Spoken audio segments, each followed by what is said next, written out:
Good afternoon, everyone. 4 o'clock straight up on a Friday edition of Middays with Q. I'm your host, as always, Rich Quinones. We'll take you up to 6 o'clock straight up on this 25th of July. It is indeed a hot one, 2025. 2 hours to play with, as always, bring something to the table. We are coming at you live on my YouTube channel, X, and of course, Triax57. Give them a follow on social media as well.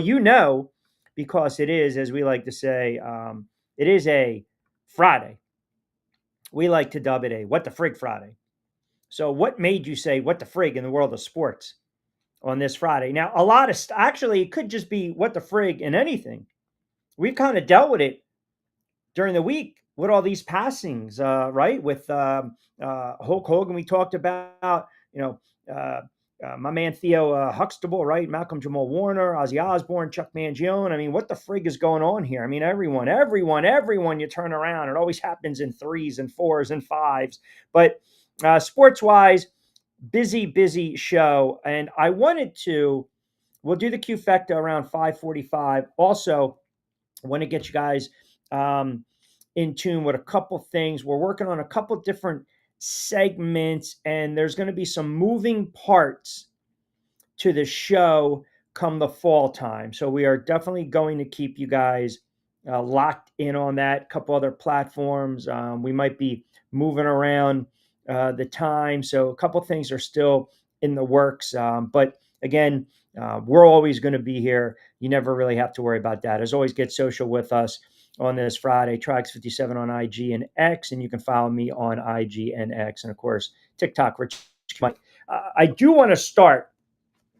There's a little bit going on in the NFL. I'm sorry, in Major League Baseball with some trades, but I have to start with this story coming out in the NFL, where I feel as though, what are we trying to gloss over this story?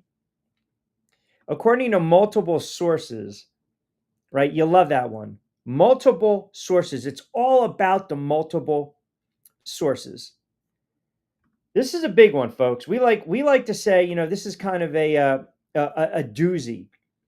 At least 100 players face penalty over Super Bowl tickets, meaning over scalping, selling, doing what you're not supposed to be doing. Doing what you're not supposed to be doing, because that is, as we like to say in the profession, a no-no. An absolute no-no. And this story to me is absolutely not even bizarre. I don't even put stories like this past anyone, especially when it comes to players and those that have their hand in the cookie jar with these teams. But this is a big one. This is a big one. At least 100 players from roughly half of the NFL's 32 teams face fines and possible suspension for allegedly selling their allotted tickets to this year's Super Bowl above face value. Everybody wants to make a buck. In violation of league policies, multiple sources are telling the mothership. Under an agreement between the league and the NFL Players Association, the NFLPA, players who violated the rule will find 1.5 times the face ticket value and lose their allotted tickets to the next two Super Bowls, which is really not a big punishment. If they are playing in the game, the players will have the chance to purchase seats. Still, those who decline the punishment could be suspended by Commissioner Roger Goodell, league and union sources with direct knowledge of the situation said. So basically, here you go. I've given you X amount of tickets. You have X amount of allotted tickets. Go do as you please. And you got players selling these tickets. Selling these tickets. Are you kidding me? Like, we want to say, what the frig? How about what the frig? These guys are millionaires. What are you, jacking up the prices so you can squeeze a couple extra $100? Out of who? For what? It makes absolutely no sense whatsoever. It really makes no sense whatsoever. And this just shows you again the greed. The greed. According to an NFL memo sent out to 32 teams and attained by ESPN, an investigation revealed the team employees and players sold tickets to a small number of hands. You're scalping friggin' tickets who were working with ticket resellers. That's all that was. I mean, there are sources that are saying the number of players involved was in excess of 100. Some whom already accepted the fines to avoid missing games. A league source declined to identify the players. Well, that's just not acceptable. And employees who sold their Super Bowl tickets or their clubs. You got to let us know. You got to let. I'm not saying this is the Epstein list, but you got to let us know. Can we divulge in this? Can we dive into this a little deeper? Can you give me a little more here? If you're the NFL? Wow. This is just embarrassing. Embarrassing. You know, for a league that sits there and they want to protect the shield, right? They want to protect the shield. And yes, has this happened before?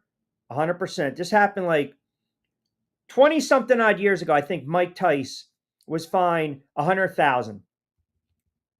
Now, if you go back to about 7 or 8 years ago, this was so 2005, Tice was in trouble, right? Because it's strictly prohibited under NFL rules. But a new report back in 2013 said that plenty of other players and coaches still sell their Super Bowl tickets. So again, this is nothing new, but now you're talking in excess of 100 plus players and employees, which is not the look you want if you're the NFL. The NFL that prides itself all the time protecting the shield. That's all the NFL pushes. That's all the NFL promotes. That's all the NFL wants to talk about. Protect, protect, protect the shield. And now this comes out. And now this comes out, which is a horrible look for the league. It is. It's a bad look because you're opening up Pandora's box with a lot of stuff. And as I mentioned, the policy is specifically incorporated into the CBA. So you got league and/or club employees, including players, from selling NFL game tickets acquired from their employer for more than the ticket's face value or for an amount greater than the employee originally paid for the ticket. We're not going to get that list. We're not going to. Now, what happens if a Mahomes or a Jalen Hurts are on that list? Or an A.J. Brown or a Kelsey? I mean, listen,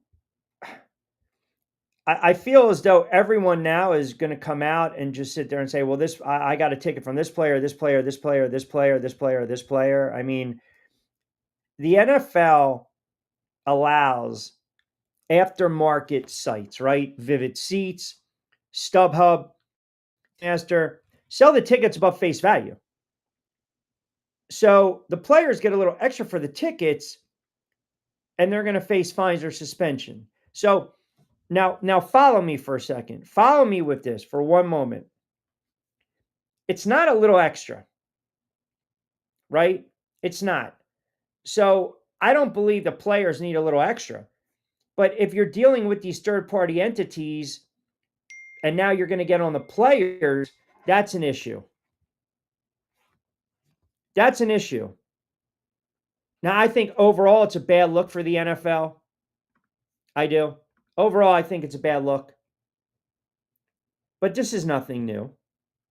But it all goes back to when you got to hear that nonsense about protecting the shield.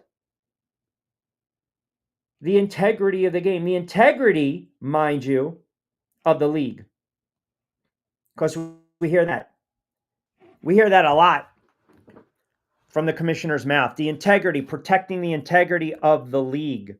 Okay. But yet you have players that are in the league and you've got employees of said franchises who are now trying to make an extra buck. Basically, in essence, we're scalping tickets. I mean, that's let's just call it for what it is. Let's just call it for what it is. It's such the NFL is such a monster, but yet for some reason the NFL can't get out of its own way with stuff. It really can't. So yeah, you're going to fine all these players because they don't want to get pinched with a suspension. They don't want their names to come out. That's all that is. That's all that is. So now all of a sudden we're going to start cracking down on players and team members. I mean, first of all, if you're playing in the NFL, even if you're like a reserve, third string on what you're making a pretty decent living, are you not? So what's the incentive to go out and try to make a little extra cash by selling Super Bowl tickets? That's foolish. That's absolutely foolish. It's just there's no common sense. None. No common sense. Now, what happens if it's a notable player? Several notable players, marquee players. We're never going to know because they're going to take the fines so they can avoid the suspensions. But hey, Roger Goodell, clean up your house. Clean up your house, will you?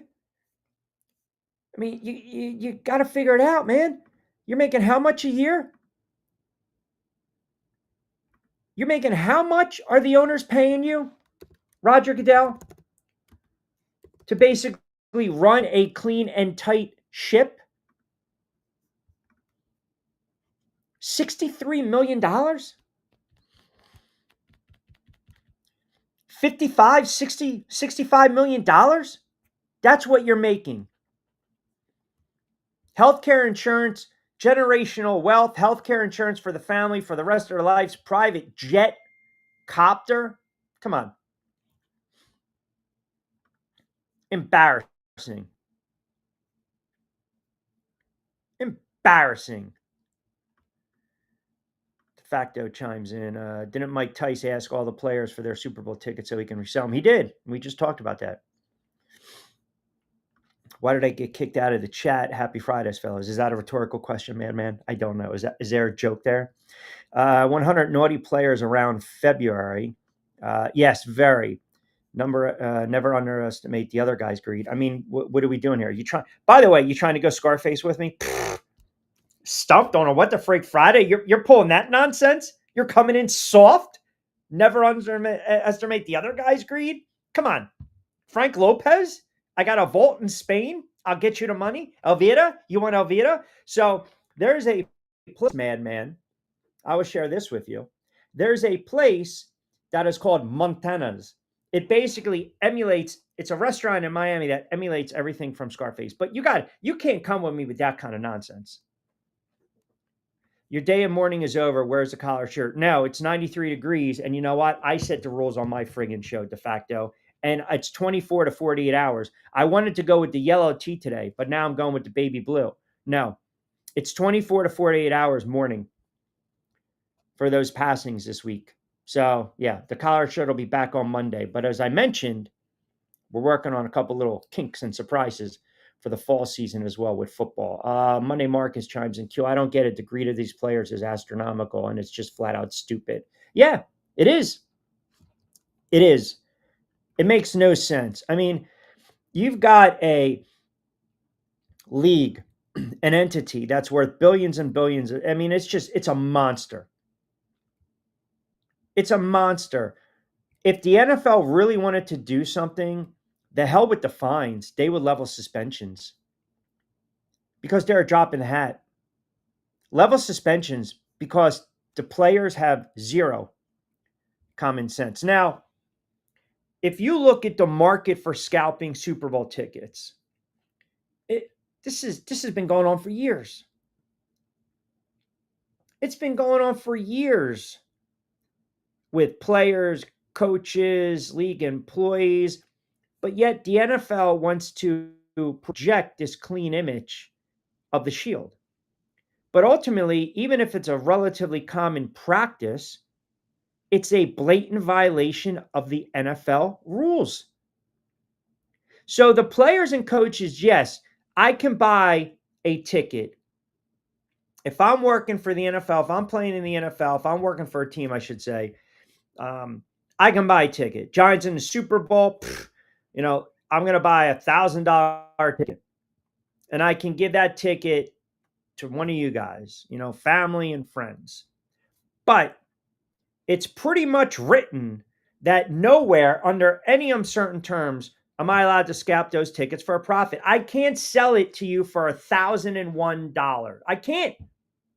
So if the NFL finds out about a player or coach doing it, then yeah, they should be in trouble. Tice got nailed with a $100,000 fine.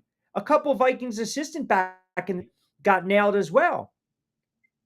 And we saw this. We saw this a while ago, did we not?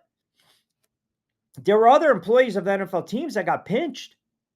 But if I'm a player and I'm dumb enough to do this and I'm making hundreds of thousands or millions of dollars, come on. Don't fine me. Suspend me. Suspend me. Period.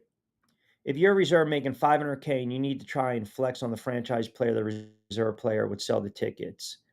But what's the incentive for what? You're not making sense. If you're a reserve making 500,000, you're not trying to flex on a franchise player. That's stupidity. That's not common sense. There are no even street smarts, no book smarts involved in that one. You should know that. So if you're a reserve player, if you're the third string quarterback, you're trying to sell you're going to get caught. You're going to get caught, period. It literally it says it. I don't know the full story. Were there tickets given to these players by the NFL? The tickets are allotted by the teams in the Super Bowl. Period. Or did they purchase and try to flip? Either way, I guess it can't. No, it can happen.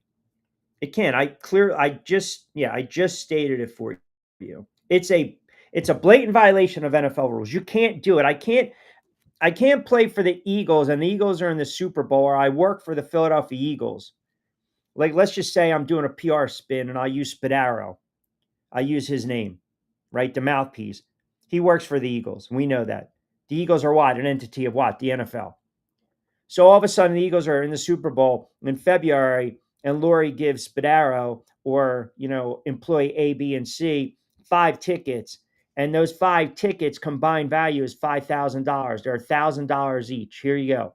I can now turn around. I can sell you that ticket for $1,000. I can do that. But if I want to sell you that ticket for $2,000, or if I want to sell you 5 for 10 and make a profit of $5,000, I can't do that.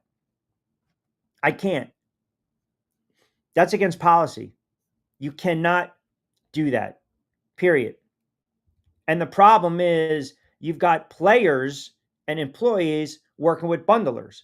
Basically, here, man, take these. Do what you can and keep 10%. Give me the rest. So I got 10 tickets. They're $1,000. There's $10,000. I give him the Joe Schmo on the street, working the streets. Here you go. You got some connections. He turns around. He waits till the witching hour. He sells them for $100,000. There's my 90,000 profit, and I got to give him a nut of say 10%. Here's 10 grand for you, and I pocket 80. You can't do that. You can't. And that's exactly what some of these employees and some of these players have done. So when the NFL comes out, and again, and I'm using that as an example, right? Again, I don't know exactly how many tickets are allotted, how many tickets are given out, but it's still it doesn't matter. If there's 53 to a roster and I give you 100, does not matter. And no, PSLs, you're talking about the PSL licensing for the seats de facto. The franchises, the stadiums get that. You have to charge. Nobody likes PSL licenses. Nobody does. That's why a lot of people, ultimately, you're talking about the PSL. For those that don't know, it's a personal seat license, PSL. It's a paid license that entitles the holder, me, the right to buy season tickets for a certain seat in said stadium. Now, is it a crock? Yes, it is, because every year the prices go up. It's not fair, but when new stadiums come, who's paying for them? The season ticket holders and the taxpayers. A la the Eagles are looking to get a new stadium already. There's rumblings about that. PSLs, they're going to go up. Those fees are going to go up. The seats, the value of those seats are going to go up. Now, if you want to sit there and tell me, like, if we're really breaking it down, if you want to sit there and say by law, it's in fact not a license to have a first shot at tickets, right? For like a seat for life, like a generational. It's a surcharge you pay. But that's the NFL. It's not a made up. Listen, let me ask you a question. And I agree with you, but I don't agree with you. I know what you're saying. I understand what you're saying. Is it Bush League when you book a flight and you're paying for what? Are you paying for the flight or are you paying for the seat on the flight? And when you get there, all of a sudden, well, we might not have a seat available. Well, I paid for it. No, you paid for a ticket. You didn't pay for a seat. It's crappy. It's horrible. It's, should be outlawed. But think of it in sports terms in this regard. The PSL is entitling you to that seat in that designated area. And the NFL is going to do it. Stadiums do it because they do have to make a nut. And again, I don't like it. I know people that have canceled their PSLs because they get expensive. When teams do well, what happens? You get that email and you say, hey, we appreciate your loyalty as an Eagles season ticket holder, but we are raising what? Prices next year. We're doing it next year. Now, I know a lot of guys that go to a lot of games and they're generational families and fans, and they go to listen, you can, you got a few $100 and then some, depending upon where you're sitting, it can be thousands of dollars. I know a Jet fan that paid, I think, $5,000 per season. Now, you're talking about a Jet fan that's, been going to games for 10, 15, 20 years. That's a lot. But it's a one-time fee that gives you the right to purchase season tickets for a specific seat. And which, again, you also need to, grab them manually. But again, the point is this. You're not allowed to sell your tickets over the value. You can't make a profit. You can't. You can't. Listen, if you don't like what the owners are doing, don't go to games. The owners can fleece the fans. Why not the players? It's made up fee. Your Commanders haven't had PSL until this new stadium.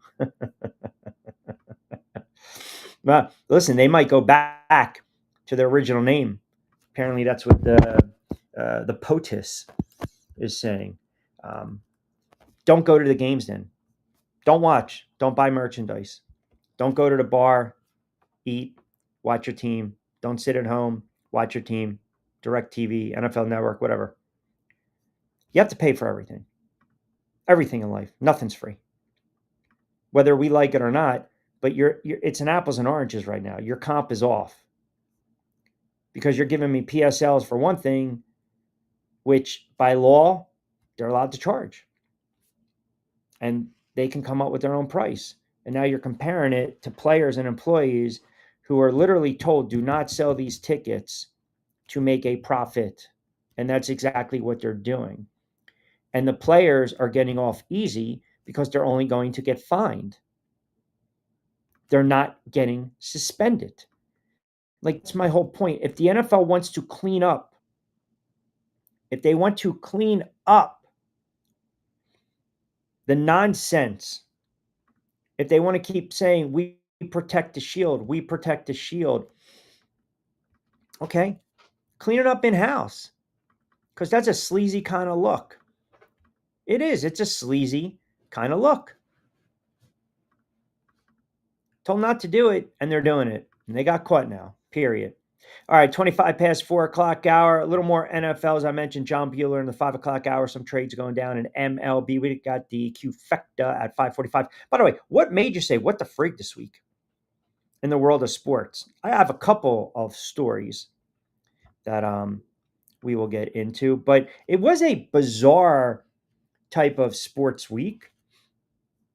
It really was, because we're starting to hit, the end of July. Training camp in full throttle. We'll get you caught up to speed on that. And as I mentioned, with baseball and the trade deadline right around the corner, there's a couple teams that I think, well, we already saw some teams make some moves, but we'll focus a little more Yanks, Mets, O's, and the Philadelphia Phillies. By the way, Marlins Brewers early on, that is scoreless. And I'll give you some WNBA plays as well later on. But we got a lot of comments coming in on, I guess you want to call it Scalpgate. We will get into that as well. Keep it locked in. We'll take you up to 6 o'clock straight up on a Friday edition of Middays with Q. Rich Quinones there. As always, don't forget to get social with us. Very, very, very easy to do.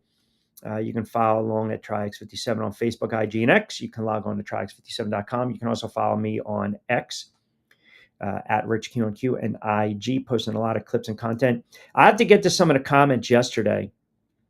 This is regarding the Cam Newton and his thoughts on Jalen Hurts. And I posted that clip, Lloyd and I talking a little bit on Facebook and TikTok, and well over 100 something on comments. I mean, some of the comments, like, people are delusional when they're trying to compare the two quarterbacks. So I'll read them off. I'll get your guys' thoughts on that as well. But keep it locked in. We're just cranking it up on a Friday edition, Middays with Q. We'll take you up to 6. Good stuff with the on X. We always appreciate that. And a quick timeout. We'll come back on the other side and we'll reset the table for you.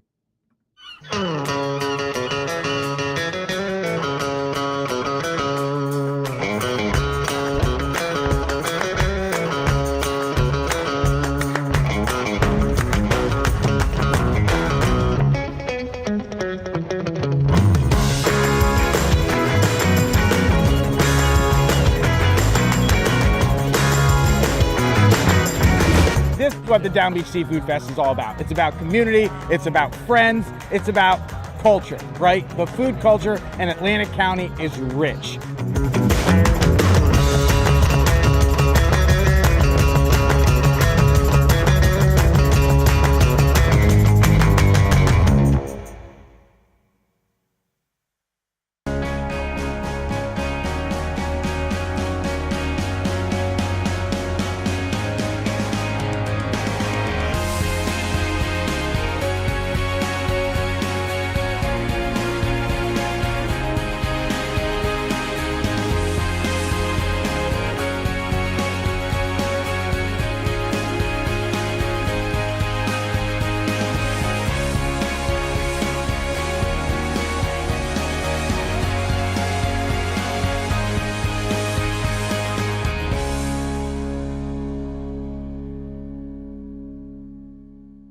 Hi, I'm Bruce Pascoe. I'm very fortunate. Years ago, I found something that I genuinely like to do, and it's something that helps other people. What I do is help people transition from traditional health insurance into Medicare.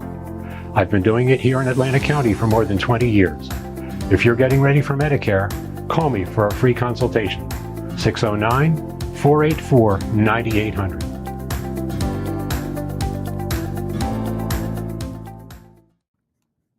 All right, 4:30 on a Friday. We'll take you up to 6 o'clock straight up. As I mentioned, get social with us, Friday edition, Middays with Q. Got some comments coming in. So this is what I got yesterday. This is actually pretty comical. Because you do have to, I do at times question knowledge of said posters or said fans. And I think, there's a reason I can do that, because sometimes my takes are 100% accurate. And other times, people's retorts are not accurate. Let me see. So this was, regarding the Cam Newton comments. This is great. So Big Cheese chimes in. Cam had Carolina. Hurts just had an MVP running back, 3 O-line, and top 3 defense. T-Dub says he went to 2 Super Bowls we won. If Cam won that bowl, this is a whole different conversation. League MVP, Offensive Player of the Year, NFL Rookie of the Year, leader in career rushing touchdowns for quarterbacks. I'm gone. So these are some guys that were basically, some are coming out now, in essence, saying that Cam Newton was a better quarterback or is a better quarterback than Jalen Hurts. And my whole thing was, I don't care what Cam did in college. I don't care if he was a top pick. I don't care. What's funny is that people forget, the NFL is a different animal. So when you have this hatred towards some of these quarterbacks already, and you want to throw, shade on their direction, as some have done, you've got to back it up with with stats. You've got to back it up with stats, and you got to back it up with facts. And for people to turn around and tell me that 15-1 Carolina team only had Cam Newton, I'm thinking to myself, what the hell are you talking about? Like, wow, that made absolutely no sense. I mean, they had, let's see, you had Cam Newton, you had Jonathan Stewart, you had Tolbert. Who else you had? You had Ginn for a little bit. You had the other running back. You had who was the Funchess as well. You had a very good defense, right? I mean, their offense, Ginn had 700 something odd yards. You had Jericho Crabtree. You had Corey Brown. You had Funchess. You had guys that were receiving the ball all over the place. All over the place. You had Greg Olsen, by the way, and their defense was really, really good. Their defense was really good. So, I mean, Thomas Davis was an AP All-Pro, right? So I don't want to hear this that Cam Newton didn't have players. Cam Newton had players. Cam Newton was unbelievable that season. He really was. He was. And people fell in love with the allure of Cam Newton as a rookie when he had that stretch of games where he basically lit the world on fire. So their points they were first out of 32 teams, and they had the 6th ranked defense. So don't give me this nonsense that Cam Newton didn't have anyone, that Cam Newton didn't have a stacked team, that Cam Newton didn't have it on both sides of the ball. It's utterly ridiculous. Like, you've lost the argument right there. You've lost the argument. You've lost it. Just admit that Jalen Hurts is a good quarterback, and there's nothing wrong with that. There's nothing wrong with saying a quarterback is good, but if you're going to come at me and you're going to throw shade on a quarterback because he plays with weapons, I just gave you a guy like Newton. Yesterday, we made the same analogy and the same parallels with the guys that I talked about, the Bradshaws of the world, the Aikmans of the world. Sarge chimes in, Q, I was always a big Cam Newton fan. I think Jalen Hurts is good. I'm not going to put him top 10. I think has a long way to go to catch Newton. But in what regard? Like, in what regard? Like, let's pull up Jalen Hurts' stats for a moment, shall we? And it's utterly ridiculous we even have to have this conversation. So Jalen Hurts has been in the NFL 1, 2, 3, 4, 5. This is going to be his 6th season. This will be his 5th season, let's call it, as a legit full-time starter. His 2nd year, he went 8-7. Then he went 14-1, 11-6, 12-3. He's 46-20 in his career. He has 85 passing touchdowns, already over 15,000 yards. I didn't even get to what he does on the ground, rushing. I mean, I'm going to pull that up for you in a moment. And oh, by the way, he's been to how many Super Bowls? 2. He's won how many Super Bowls? 1. He's been an MVP of a Super Bowl how many times? Once. I think it's time we just, as you guys like to say, put a little respect. Jalen Hurts has 55 rushing touchdowns and 3,100 yards rushing as a quarterback. As a quarterback. Now, again, still early on in his career. Early on in his career. Cam Newton, I'm going to pull up his numbers. had 32,000 passing yards, 194 touchdowns, and 123 picks. He played 148 games. He won 75 games with 68 losses and 1 tie. Now follow me for a moment.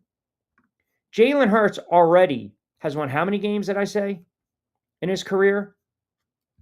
He's won, I just pulled it up, plus the MVP, and this 46. Look at the trajectory. I mean, he's got, not including the playoffs, where he's 6-3.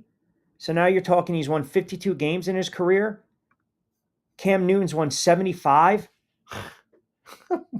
Like, I mean, what do you guys, isn't it about winning? Isn't it about winning? Look, he played outstanding in Auburn. He had his standout single season. And when he burst onto the scene in the NFL, he was a stud. And his style of play cut down his career. It cut down his career. It's unfortunate. It happens. It happens. 2015, best player in the NFL. Also, NFL Rookie of the Year. I'm not taking any of that away from Cam Newton. I'm not. But Jalen Hurts is going to have more rushing touchdowns than Cam Newton when it's all said and done. And Jalen Hurts is going to have more rushing yards than Cam Newton when it's all said and done. I mean, you just look at the numbers. He's already over 3,100 yards. Cam Newton had 56 rushing yards. Jalen Hurts, if he stays healthy, another 5, 6, 7 years, he's passing that. Rushing touchdowns, 75 for Newton. Jalen Hurts already has 55. I mean, like, this is what I'm saying. You guys you don't like, okay? You don't like when we talk about certain quarterbacks because we're still, again, we're not allowed to have an opinion on some of these quarterbacks. But yet, you guys want to push certain narratives with the quarterbacks that you just like because you like them. And I'm answering from a lot of comments from yesterday because, like I said, when I posted that clip, there was about 100-something odd comments, and I wanted to get to them. It's apples and oranges in the NFL. Just give me a guy that wins consistently. Consistently. And I don't need, again, to let anything go. Still on the Cam and Jalen. It's just, we talked about it for 10 minutes yesterday, Vince. Cam is doing the Skip Bayless, hot controversial takes, and he got your ass. How did he get my ass good? Cam Newton sounds like a friggin' jackass clown. He didn't get me. There's nothing to let go. What I'm going to let go is I'm going to put to bed these goofballs out there that actually try to argue with me that Newton's a better quarterback than Jalen Hurts. You're going to lose that argument. It's not even debatable. They need to let it go. The list people need to let it go. The ones that keep saying this kid's not a top 5 quarterback need to let it go. It's not about hot take. Cam Newton believes exactly what he says. He's bitter because he was too much of a you-know-what because he didn't feel like diving on a football in the Super Bowl. He's got no friggin' heart. Stop. Stop with the nonsense. Just stop. Unbelievable. Just stop. Come on. Just stop already. Utter nonsense. Monday Marcus chimes in. Was never a Newton fan. Thought he was very good, but still not in the same category of a young Hurts. Agree. I agree. It's a quarterback position in the NFL, man. Just give me a guy that wins. Just give me a guy that wins in the NFL. That's all I want. That's it. Yes, we throw the stats out there. We always throw the stats out there. But just give me a guy that wins. My whole thing is I don't understand why these former quarterbacks got to piss on these current quarterbacks. That's what I don't understand. Is it jealousy? Is it envy? I mean, the conversation ends when a player says he rather has an MVP award than a Super Bowl trophy. That's kind of... And by the way, speaking of goofiness, you've got a quarterback in Philly that doesn't say a word. And then you got the nonsense with Dallas where they're hooting and hollering in training camp. Another reason why I think the Dallas Cowboys, it's a clown show. It's a clown show. Dak Prescott comes in. He's lean. He's ready. He's ripped. All right. What does that mean? I mean, if there's 3 or 4 teams this year in the NFL that I think are in for the rudest of rude awakenings, one of them, it's the Dallas Cowboys. It's the Dallas Cowboys. And you got Jerry Jones calling Michael Parsons. Jerry Jones trying to stick it right there. Dak Prescott, when we talk about these quarterbacks that are always under the microscope, Dak Prescott right now, I don't know what his legacy will be when it's all said and done in Dallas, but I know I know a lot of Dallas Cowboys fans. They can't, at this point, they wanted to move on from Dak Prescott. They wanted to move on from Dak Prescott. They were like, that's it. We're done. It's not working out. Go in a different direction. That franchise is a clown show. They're not going to compete in the NFC East. That's a 2-team race. My Washington Commanders and the Philadelphia Eagles. My Washington Commanders. Well, I didn't know we had training camp going on. Really? Justin Fields is hurt. I think we talked a little bit about that yesterday. Do the Jets try to make a trade to go for a quarterback? No, he's day-to-day. He's going to be fine. See, you're sucking into, Fox Sports, NFL media. Justin Fields, lower leg injury. He's done. His career's over. I mean, he's already back on the practice field. NFL report to beat guys. Oh, my God, carted off in a cast. Not going to make it. Might have to get rid of the foot. Then he's hopping around today. No. I don't believe the Jets. Right now, this is what you're looking at if you're the Jets. You've got a viable option in Taylor. Okay? Fields, he'll be fine. Now, will they monitor the situation to answer your question? Of course they will. Will they scour and see what's going on? Because I don't think that Brady Cook or Adrian Martinez is the answer. Taylor is a pros pro. He's been around the block. He's well-traveled. He's played for multiple teams. The Jets already kind of know what they have of him from his time with the Giants and, of course, playing in the AFC East with Buffalo. If he had to come in for a little bit, he can come in. I'm not of the belief that these teams really need to carry 4 quarterbacks. Now, if you're asking me if the Jets, I don't know, take a look at, say, what's going on in Cleveland, then possibly, yes. Possibly, yes. They might monitor that situation just in case. Look, if you ever, banged your toe, dislocated your toe, it's not a fun type of injury. You can work through it. You can. You just, from stepping and cutting and putting weight and pressure. But he was already off. Like I said, he was already on the field today. And they're going to sideline him, and that's the smart play. I want this kid to be fully healthy because I think he has an opportunity to put up some really nice numbers this year with the Jets. I really do. They've got some weapons. They got good wide receivers that they re-signed, monster contracts. They can run the football. I'm not 100% sold yet entirely on the offensive line. But again, the good news is that, it's they said he injured his toe, but it wasn't his big toe. A lineman stepped on him, according to Aaron Gled. So he said that, sense of relief, here we go. He should be ready. Now, what does that mean? He should be ready by week 1. He'll be ready in another week. We don't know. But yeah, you're always going to monitor the situation, what's going on with 31 other teams, especially in the quarterback situation, because look at Cleveland. Cleveland has 4 quarterbacks. I just don't see the Cleveland Browns carrying 4 quarterbacks in season. I don't. Look, the Jets can look at the Giants. The Giants, Russell Wilson, Jameis Winston, Dart, and then obviously DeVito. And oh, by the way, I know that it's only training camp. I'm not going to get too giddy, but this kid Carter looks like an absolute friggin' beast for the Giants. Defensive side of the ball. I'm not talking about the quarterbacks. I saw the moon ball that you guys were tweeting at me, Russell Wilson and Malik Neighbors. But this kid, Carter, looks like he can be a player. Let me get some of these comments. This is Facebook. And again, what do we got here?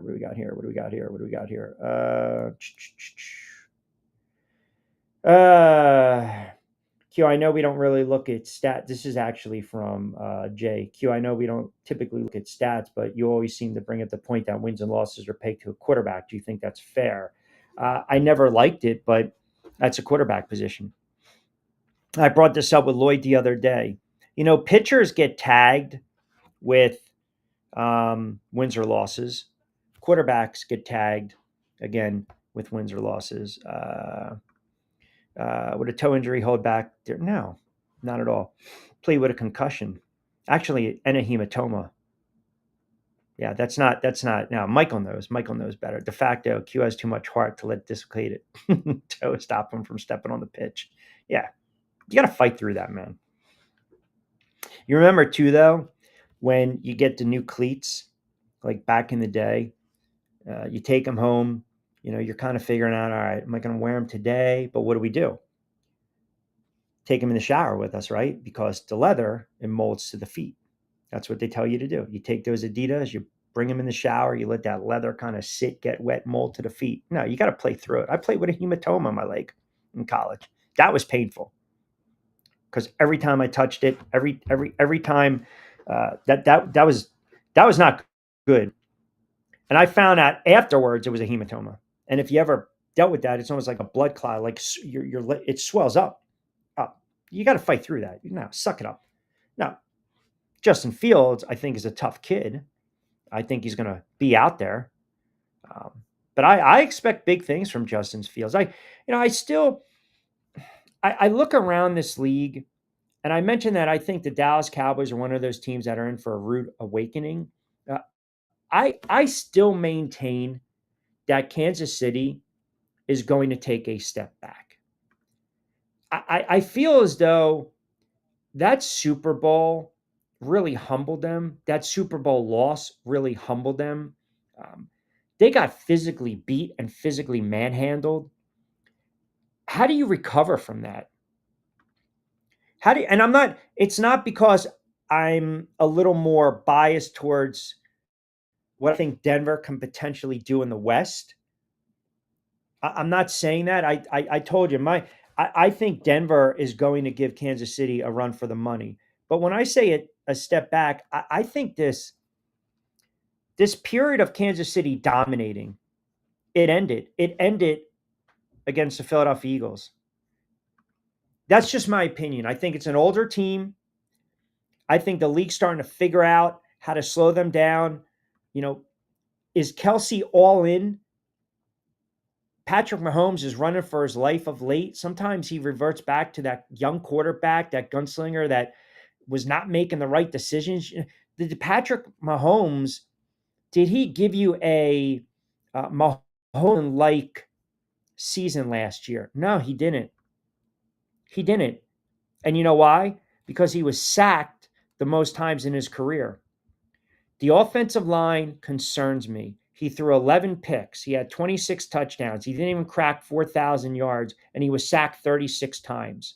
That offensive line concerns me. And oh, by the way, even though Patrick Mahomes is still under 30, he's 29, he'll be 30. He's taking a lot of hits. I'm telling you, you're talking about, again, teams that are in for a rude awakening. Dallas, Kansas City. I think Pittsburgh is also in for a rude awakening. I mean, this whole notion that Aaron Rodgers is going to come in and jumpstart this offense and turn back the clock and, get those training camp interceptions out of the way, there's something off. And I get worried when a franchise is taking a risky move. The decision to bring in Rodgers, and again, this is just me, I think it's going to prove costly. And I think the fact that Mike Tomlin and the Steeler brass bypassed quarterbacks during the draft because they put all their eggs in the Aaron Rodgers basket. When this goes south, you might see Tomlin fired. And all the Pittsburgh Steelers fans, I know you guys are going to come at me. This is not hot take. I'm not trying to be, that jackass Bayless and those guys. I'm telling you what I honestly believe. I think Mike Tomlin, if you polled if you did a straw poll of Steelers fans, I would say half of them are over Mike Tomlin. They're ready to move on. They are ready to move on. Now, it's not always on the head coach. The GM, again, has to make the moves, but it also falls on the head coach to get everyone in line. And if you think Pittsburgh and Mike Tomlin, if you think Mike Tomlin goes into the season not on the hot seat, you're sadly mistaken. I mean, it's cooking right now. It is absolutely, and I believe he does deserve to be on the hot seat. Because after a while, you have to win. I don't care about competitive. I don't care about winning records. The Steelers have lost 6 straight playoff games. And you know what? The team that builds themselves, they pride themselves on defense. If you go and look at the numbers combined, they got outscored by a total of 96 points and outgained by almost 700 yards and 6 losses.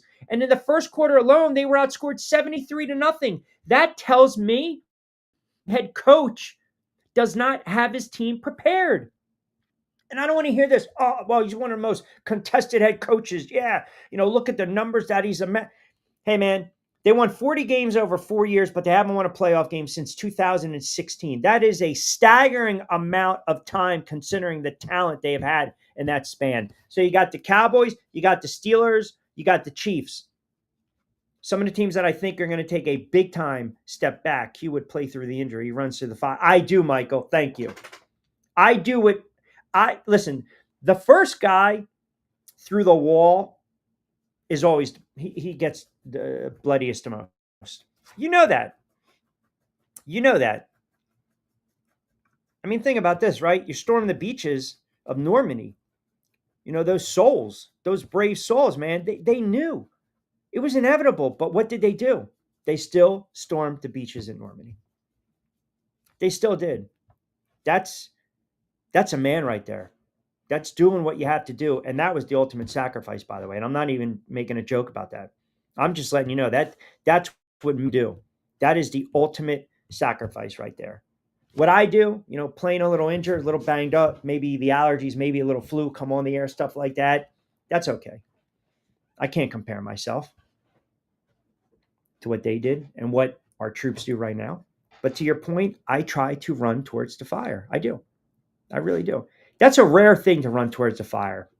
That is a rare thing to do. First Lady Q, are you almost done? Laugh out loud, slippery Pete. I am on season 3 of Sneaky Pete. I'm almost done. I like it. It got a little, there's a lot of moving parts to it, right? But I'm trying to find anything about a con. I'm all about a con. I love a con. Who doesn't love a con? You trust a bunker is running towards a fire. I mean, are you kidding me? Throw a friggin' match, they run in the other direction.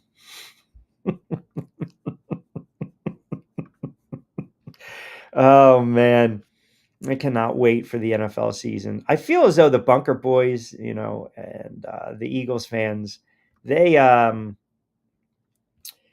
doing a lot of chirping. T chimes in. Q, I understand your comments on the Steve. I'm a big time Sierra Nation fan, but let's be honest, they've been in quarterback purgatory since Roethlisberger retired in 2022. It doesn't matter. It does not matter. Quarterbacks come and go in the NFL. Franchise quarterbacks, we know they're rare. We get it. But your job as a head coach is to do what? Coach them up. Coach them up. Not everyone's blessed with having a Roethlisberger, Rivers, and Eli as long as they had. Not everyone's blessed having a Manning or a Brady. Not everyone's blessed, having a guy like Patrick Mahomes. But it's next man up in the NFL. It's next man up. I really believe they should have, They waited. Where the Steelers screwed themselves is they weren't going to re-sign Russell Wilson, but they wanted to re-sign Justin Fields. But they allowed Fields to go test the market, and the Jets swooped in and offered him a multi-year contract. Good for the kid. It's all because there were whispers and rumblings that if you don't take a quarterback, Rodgers is going to be waiting. Rodgers is going to be there. Rodgers will make his decision. You can't bank your future on a guy that's not all in. You can't. And the fact that Rodgers took his time, waiting, that told you everything you needed to know if you were a Pittsburgh Steelers fan. It was not the right play. They should have drafted a quarterback, and you rip the Band-Aid off and you start over. There's nothing wrong. There's nowhere, it's not written in the bylines of the world of sports where you can't do that. You're allowed to do that. Franchises can start over. Now, here's the rub with that. If you're a Steelers fan, you're going to come at me and say, well, then that means Tomlin gets a pass. No, he doesn't. Sometimes if you're going to start over, you really start over. You really start over. It's painful. We don't like it as fans. We get annoyed. We get frustrated. We have lack of patience. But typically the teams that can kind of weather that storm, they kind of make it out okay on the other side. And the fact that they waited, they lost out on Fields. He signs with the Jets. Russell Wilson goes to the Giants because you knew he was going to de facto starter number one, week one. Now you're waiting on a guy that's not all in. He's not. I don't care what Aaron Rodgers says. I don't care what Aaron Rodgers has done for the past 15 years in NFL's career. Aaron Rodgers, his resume is intact. His legacy is intact. But at this moment in time, this is a quarterback, a man that's not all in. What he's doing is he's hanging on. That's all Aaron Rodgers is doing right now. He's just hanging on. And we, in the media and the fans, get sucked in almost this fanboy kind of notion that Rodgers is going to be the Rodgers of 2011, 2012, 2013, 2020. He's not that guy anymore. He doesn't move around as well. He's taken a lot of hits. He's been injured. He's been banged up. He's not seeing the field like he used to. It's a different animal right now. And oh, by the way, that offensive line is not the best for the Pittsburgh Steelers. It's just not. Sure, Aaron Rodgers might go out and throw for 25 touchdowns and 3,500 yards, but you know what? He's also going to be planning on his fanny a lot. A lot. Am I going to say he's cooked? I'm not going to say he's cooked, but I'm going to say that it's very evident and clear that he's on the backside of nine. The twilight, it's almost time, man. And if you want to have this see, Aaron Rodgers, the ego and the pride are a powerful thing. It's a powerful thing. Everyone knew when Rodgers went down 4 offensive snaps in his Jets debut on Monday Night Football against Buffalo, and he tears the Achilles. There was no way that Aaron Rodgers was calling it a career. Why? Because Aaron Rodgers did not want to go out like that. Aaron Rodgers didn't want to be remembered for running through, Jet Stadium, MetLife, and waving the American flag, and then 4 offensive snaps later, he goes down. That's not how he wanted to be remembered. It's the ego. It's a powerful thing. So he comes back and he plays 17 last year. Okay, fine. But you also know that Aaron Rodgers was sacked 40 times. Aaron Rodgers was sacked 40 times. That's the second most since 2017 when he was playing it 49 times. Last time I checked, that Steelers offensive line is shaky. It's shaky. I don't see Aaron Rodgers lasting 17 weeks. I really don't. It's one of the reasons I think that team's in for a rude awakening. So you got Dallas, you got Kansas City, you got Pittsburgh. I mean, there's a couple other teams. I think Minnesota, and you guys are you're gonna kill me for this, but Minnesota's taken a step back without Darnold. And I know Vince is probably going nuts right now, but you're in essence starting a rookie coming off a major injury. Just keep that in mind. All right, 5 o'clock straight up, 16 Bucksy to play with. Quick timeout. John Bueller from Fansided is going to join me at 5:05. We'll talk a little NFL with him, a little college. We'll also talk some baseball as well. Keep it locked in. We'll take you up to 6.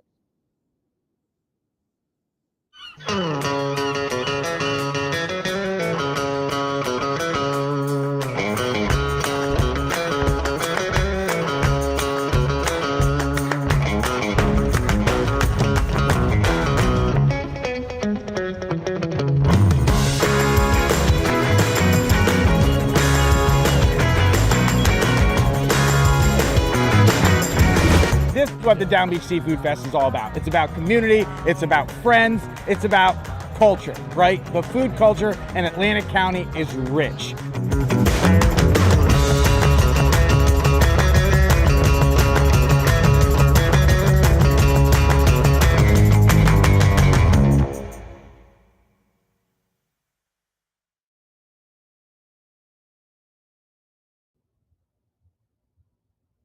All right, hold on, guys. I got to make that transition again. And I got to get the rest of these commercials in because, as we like to say in the business, these are paying sponsors. Hang on tight. Sometimes I get a little ahead of myself and I push the wrong button. Hang on.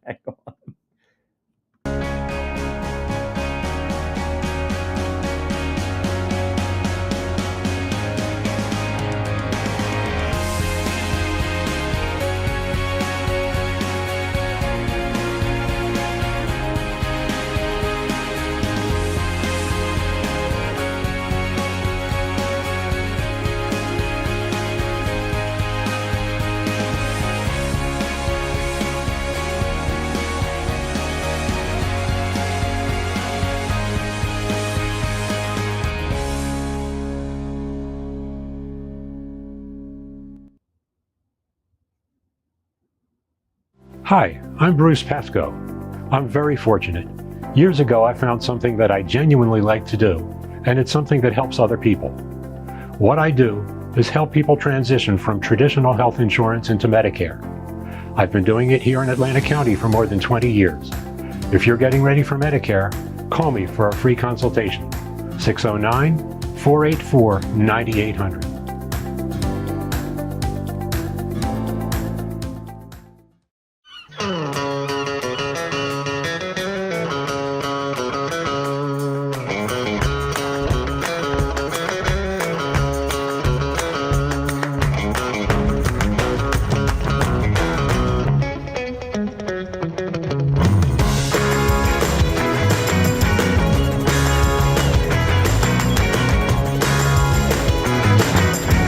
This is what the Down Beach Seafood Fest is all about. It's about community, it's about friends, it's about culture, right? The food culture in Atlantic County is rich.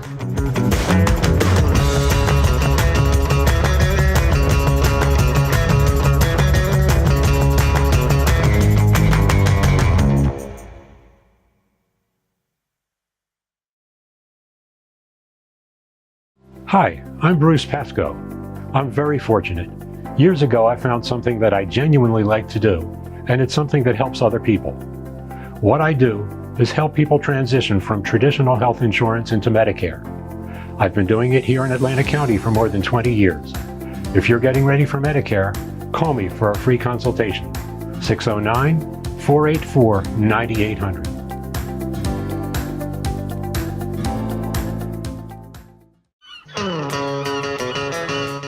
I'm firing up commercials at will today. I mean, this is what happens with all these great paying sponsors. We're just doubling up on a Friday. That's definitely the definition of what the frig Friday. Rich Quinones here, middays with Q. We'll take you up to 6 o'clock straight up. Our good friend from Fansided, John Bueller, kind enough to join us for a couple moments. I was actually thinking about you when we were talking last week about MLB trade deadline right around the corner, and we mentioned the Rockies and who might they, who would be some players right there, and what happens? The Yankees go out and they trade for McCann. It happens. I mean, like Colorado's hasn't been good in a very long time. They've got players there. Yankees trying to make a push, trying to catch Toronto, I believe. So I don't know exactly when the trade deadline is and coming up, but like it's starting to pick up here a little bit. So it's a good move, and I'm in favor of it. Yeah, I wanted to get to a little NFL with you. We were having these discussions and debates yesterday, and I actually started off talking a little bit more about this. I've got two or three teams that I think are in for, kind of your quote, uh, rude awakening. One of them is Dallas. The other, I think, Kansas City takes a substantial step back. And then the third is Pittsburgh, because I think they put all their eggs in the Aaron Rodgers basket. So if I give you those three teams, give me a reason why or why not you think they might take a step back. So, like for Dallas, for instance, I just don't like the roster. I'm not a believer in Prescott. I'm not a believer in the head coach. I think it's an older team. I don't believe they're going to be able to compete in the NFC East. So when I give you Dallas, do you think they're in for a rude awakening this season? I'm a little bit higher on the Cowboys than you, but I can also see where you're coming from. Look, you're clearly third in the division behind Philadelphia and Washington, two teams that I think you and I would, a lot of other people would say, probably like locks to make the playoffs out Oh of the yeah, NFC. Great quarterback play, good coaching staff, all kind of move the same direction there. I think with Dallas, I think like if it's going to work for them, you've got the good rapport. If Prescott plays well, Lamb's healthy, Pickens helps out, that could be good. I know with Schottenheimer, they're going to try to run the ball, but this may be his only shot to be a head coach in the NFL. So he's got to make it work this year. I also think there's a chance that maybe the defense isn't very good, but Dallas is kind of in the middle of teams where it could go either way. Like maybe they make the playoffs, maybe they win 6 games. There's just a lot of stuff like that going on in football right now. But Dallas, I could go either way. I'm being positive because a whole full healthy season of Dak, but I can see where you're coming from. yeah. And then I also mentioned the Kansas City Chiefs. I believe that they're an older team. I still don't know where Kelsey's mind's at. Mahomes has been taking a lot of hits. Andy Reid might be looking maybe, all right, maybe another year or two if I want to retire, maybe another run here. But I also think that the West is getting a little better. I'm a lot more higher on Denver than most are. And quite frankly, John, I think the Philadelphia Eagles broke them last year in the Super Bowl. I think they physically just dominated them. And for a team that was on the cusp of three-peating to have that kind of effort and get blown out like that, I don't know if you recover from that. Now, when I say rude awakening, I'm saying maybe Denver pushes them and wins the division. I'm not going to go as far as to say Kansas City's not making the playoffs, but I don't see this as a Super Bowl caliber team. I don't either. It still feels like it's Kansas City's division to lose. It's kind of the same sort of thing with how Tampa is in the NFC South. There may be teams like Atlanta and Carolina that push them in the NFC South. With the Chiefs, I mean, it's about the Broncos and the Chargers. I'm more inclined to think that Denver could do it. Again, I don't really trust Justin Herbert. I've kind of believed that Bo Nix was going to work. You just need one guy to believe in you, and that's Sean Payton. Offensive line's really good. I just don't know how many points they're going to score. I don't really like the Broncos' weapons. I think the fact that they passed on Omarion Hampton, who went to the Bolts, was a bad move for them. But I think with the Chiefs, you're spot on. Like the last couple of years, we've seen like the Super Bowl hangover happen. It's not necessarily who wins or loses, but somebody who gets there is going to pull back. And I'm really high on Baltimore this year. I think that the Ravens, they're probably my early pick to win the Super Bowl. Mm. But Kansas City, I don't think it's going to be an AFC invitation or the Arrowhead Invitational anymore. So you're Denver. I'm actually high on. I actually was talking about some of the sneaky moves. I love the move for Ingram. I think you got Bo Nix, a nice little target. He can stay healthy. I like that offense, and you got a proven coach there, right? Even though he's only won one Super Bowl, but still a veteran head coach in Sean Payton. I believe you lose in a fashion in which they lost. And speaking of Kansas City, it's very hard to come back from that. I think you have to get up every game, every season if you want to make these runs, and to get there and then get back again, and then to try to get back, to win it again, and then get back there one more time. And now to get back in, now you're talking, what the Bills did in the 90s was unheard of. But now we're saying, okay, get back to back to back to back appearances. I don't see it. I really don't. And I thought this team was leaking oil last year. Now we can sit there and say, yes, they were winning close games. That's a mark of a good to great team. But I also think the league's starting to figure them out a little bit. Get Mahomes off his spot, knock him around a little bit, sack him a little bit. Frustrate Kelsey, shut down those weapons on the outside, clog up the middle. I just,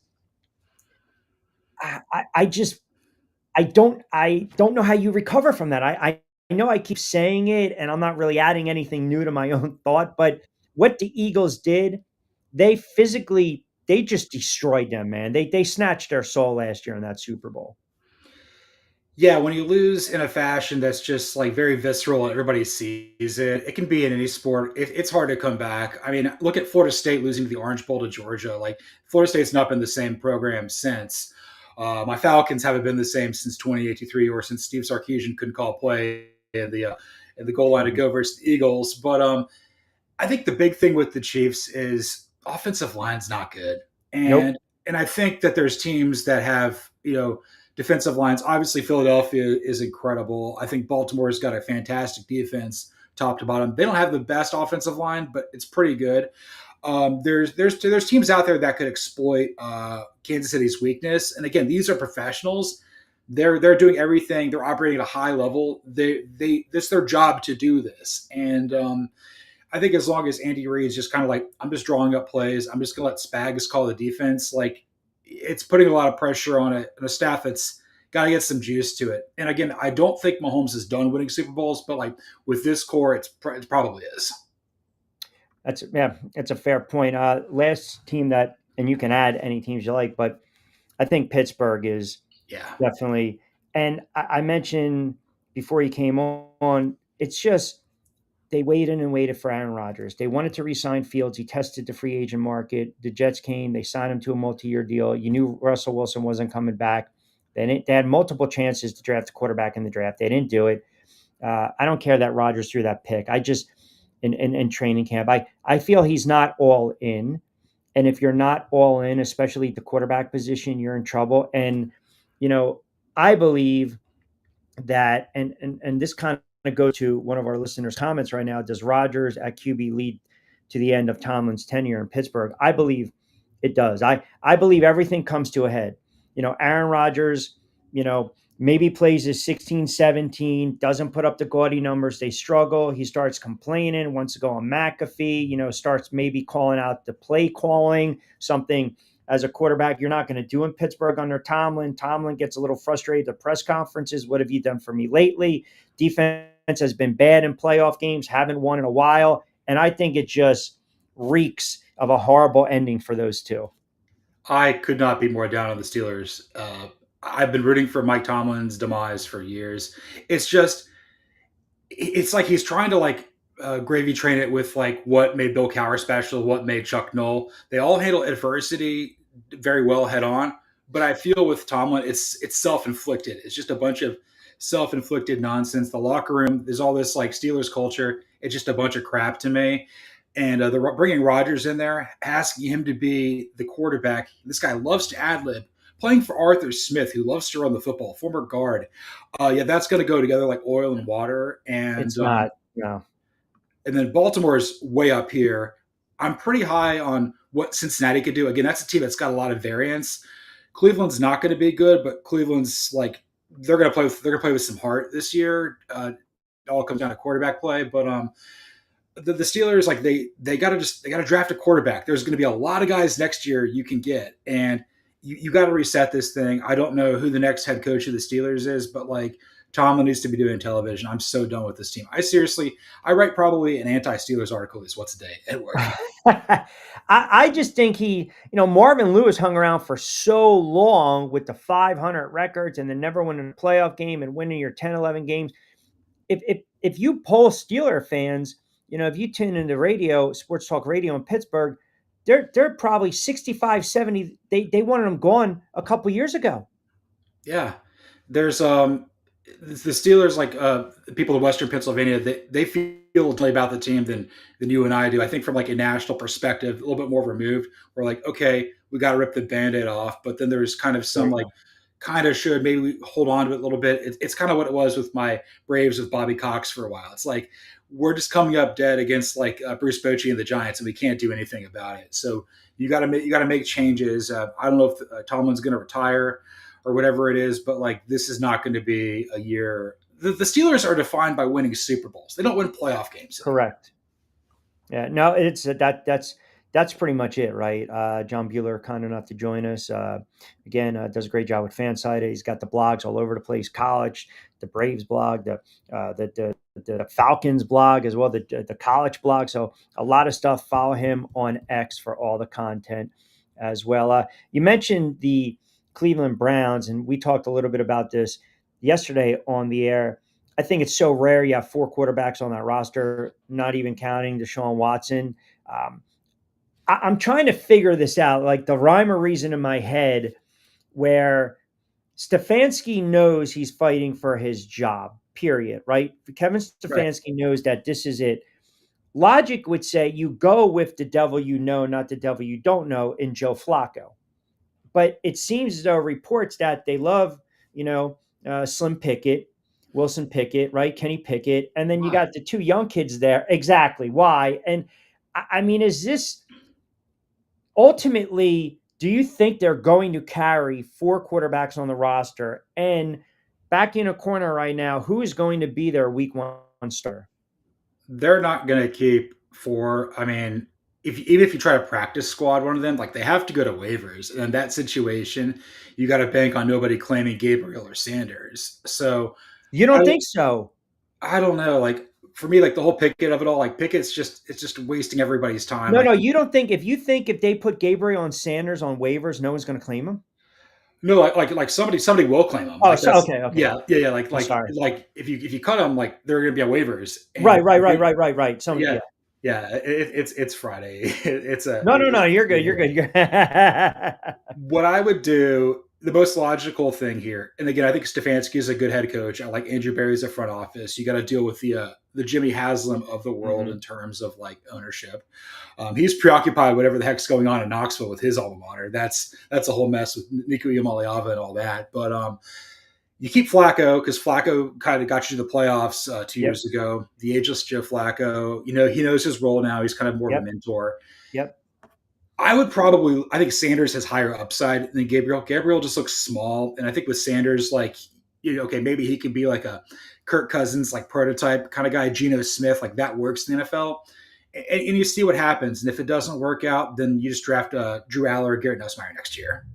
Well, what about the rumblings that if it really goes to heck, you got the Saban and Arch Manning connection, right? Those two, or, who knows what's going to happen in Carolina, which I'll ask you in a couple moments with Belichick. I mean, I think they're set up to fail. Do you believe Shedeur Sanders could be a serviceable pro quarterback? I do. I think that he has enough traits. I mean, obviously not just NFL pedigree from his father, but like when he played at Jackson State in Colorado, two places that aren't easy to win. Like he's got good feel in the pocket, throws a catchable ball, seems to take to coaching. Obviously, his personality is not for everybody, but like he'll go out there and he'll compete. I think being right-handed is a good deal. Gabriel, that's going to work against him. Gabriel was in college for like 6 years. He got hurt at UCF, and I never understood the pick. Why take him in the third round, which probably leads me to believe they're going to keep him because like that's just a terrible pick if you cut a third round pick.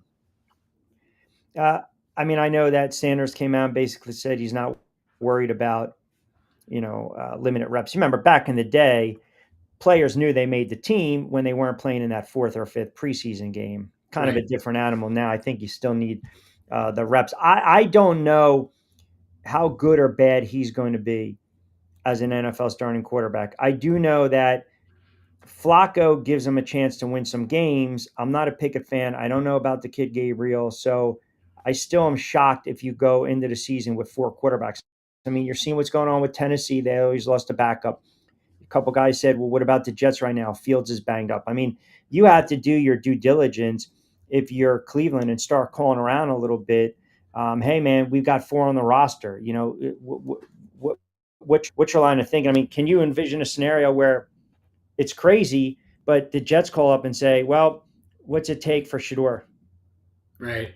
Yeah, it's not going to cost as much as Cousins. Cousins was like, okay, if you go, like Cousins won't go to like Tennessee because it's the Cam Ward show. But backing him up is I think Brandon Allen, and then I think I don't even remember who else it is after that. I think it's Tim Boyle, if I'm not mistaken. Yes. And then with the Jets, because I think I wrote about this for Fansided.com yesterday. It's Tyrod Taylor. It's Boyle, Allen, and Ward. You're right for Tennessee, and then for the Jets, they got the kid Martinez. They got the other kid. They got Taylor, and they got Fields. And Brady Cook. So yeah, you've got two unproven guys who didn't get drafted out of the Power Four. Tyrod Taylor, who's been, a high-end backup level player out of Virginia Tech for a very long time. Again, this is a guy that I think coaches trust, probably a future coach down the line whenever he does hang up the spikes. But you're not going to win a lot of games with if Taylor started like 17. You might win more with Fields, but like there's going to be opportunities out there. And I think, unfortunately, there may be another quarterback that gets hurt, and then eventually we may see like a trade happen. But Cleveland's got a lot of players that could potentially move. Like all four of them, even Pickett. Like I'm like that they could be on an NFL roster. It may not be in Cleveland. Yeah, I agree. I mean, it's just a bizarre. It's a really bizarre situation. The last team that I think is in for a rude awakening, I think Minnesota. You're essentially starting a rookie quarterback. Now, I got hammered last year because I was very pro slinging Sammy Darnold because I was happy for him. And obviously, the Sunday night game against Detroit, he played poorly, home field advantage on the line, and then boom, in the playoffs, okay, fine. But I think they take a step back. I really do, because you got a career year out of him, and now you're expecting a young kid to come in off a major injury, hey, take the reins of the offense and duplicate what the veteran did last year. And that's a tough ask. I'm right there with you. I was such a Vikings hater last year, just across the board. I'm like, this isn't going to work. I love Kevin O'Connell.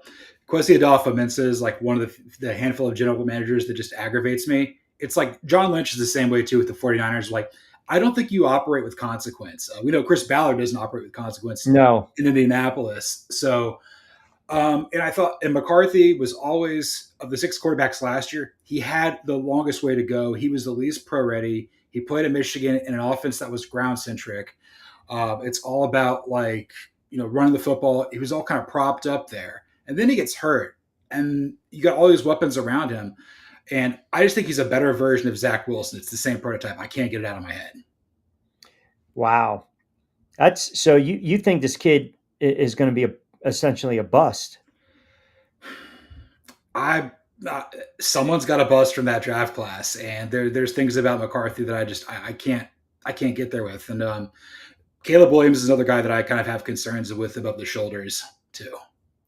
So you think the kid was more, what's the word I'm looking for, hyped up because of Harbaugh?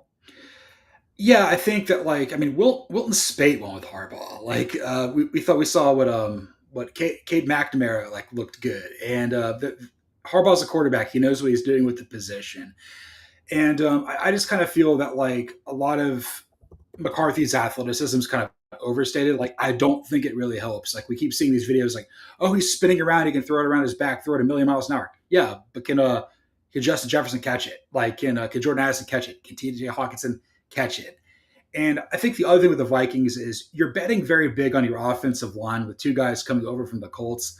Blanking on their names right now, but you're trying to basically mash 2 offensive lines together.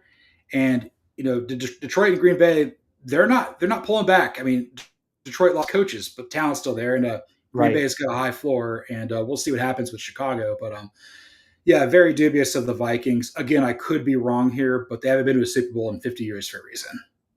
I want to go back to your Williams thought, Endor. A comment. I know he's kind of been shaky in the red zone training camp, and I know he's been struggling inside the 20. I have a lot of NFL guys like yourself that have come on the air, and it's almost like a mixed bag with Williams. Some think, okay, he's poised for that 4,500, 4,000 yards, which I think would be a first in Bears franchise history. Right. But 4,500. 33 touchdowns, and then some are like, no. You're looking at probably 33, 15 to 20 touchdowns, and probably about 10, to 15 picks and a couple fumbles, and they win a couple games. Are you just not a fan of Williams? Are you not a fan of that offensive scheme? or you just don't think that just a very good quarterback? Very talented. Kind of been groomed for this his whole life. Kind of entitled. Did not like how it ended with him at USC. Kind of thought he was a brat. There's kind of the. I'm not really a big fan of Lincoln Riley at all, and everything like that. I think also, you go to the Bears. The McCaskies still own this team, and I lived in Chicago for 3 years. It's a very difficult place to win in football. Don't trust Ryan Poles as a general manager. And then Ben Johnson thinks he can come in there and reinvent the wheel here. I'm like, there's been a lot of great offensive and defensive minds that have come in Chicago that have been devoured. And I guess in retrospect, maybe we don't give the credit to what Dave Wannstedt did. I mean, he did win in Chicago and Miami. People don't win there very often. So if you look at Williams and you look at the Bears' history, obviously they've never had a 4,000-yard passer. They're the only team for which such a statement applies. Last year alone, 6 quarterbacks threw for 4,000 plus yards. 9 teams have had a quarterback throw for more than 5,000 yards in a season.